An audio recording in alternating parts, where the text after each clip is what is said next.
HarperCollins presents The Tradwife's Secret by Liane Child. Read by Lauryn Allman.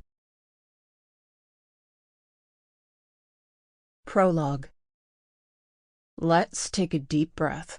We all deserve a moment of calm amongst the chaos.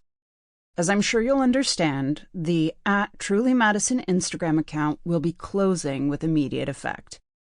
Over the last decade, Madison March has been an inspiration to millions of women in the United States and across the world.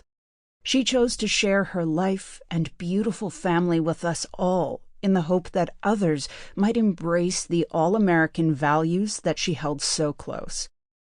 Thank you to everyone who has followed Madison's story with such positivity and support. It's a tragedy that this wonderful journey has been cut short in such an abrupt and violent way. But please remember Madison as I will, a beautiful soul who loved her family above all else, and whose only mistake may have been loving them too much. R.I.P.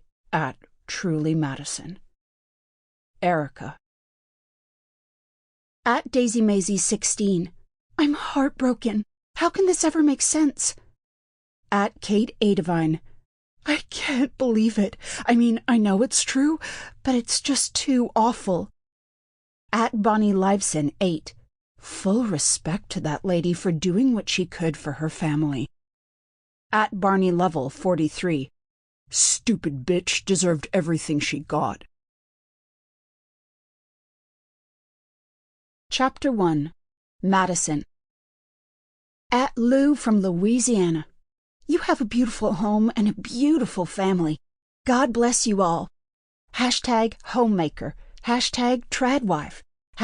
#family first. #true femininity. #inspiration.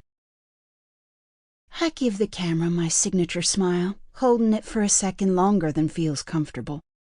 This always feels a little false, but I know it's what my followers expect, and I don't want to disappoint them. Don't you love summer mornings? I say, in my honey, breathy voice. Wow, the sun is just peeking out over our mountains, full of promise. I just know today is going to be a good day. I rise onto my tiptoes and pull open one of the high kitchen cabinets. I know some of my less savory followers will get a kick out of this, watching my calf muscles lift and bulge, maybe rubbing their groins as they stare.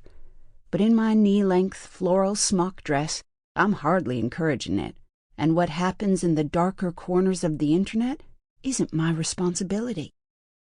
I reach for a bag of oats, then 4 different mason jars with handwritten labels, and turn back to the camera. I pause for a moment, knowing from experience that the early morning sunshine will light up my eyes. Then reach forward, stop the video, and exhale. These dawn reels, making the most of the golden hour, might be high currency on Instagram, but filming before 7 a.m. every day is exhausting. I grab a ceramic mixing bowl from the cupboard and tip in most of the ingredients. Then I scoop a handful of dried fruit from a jar and position it on the wooden chopping board to look like it's just been dropped there. I shift the board until I find the right angle for the cherries to be drenched in sunshine. The red is mesmerizing when it gleams. Then pull a knife out of the block and place it next to the fruit. One final check, a deep breath, and a quick practice smile. Then I press record.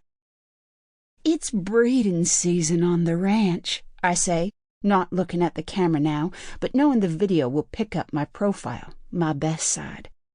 And Michael has got a tough day ahead of him, so I'm making something super nutritious for breakfast, homemade granola. And a lot of the ingredients are grown right here on the homestead. You might remember the children picking cherries and apricots last weekend.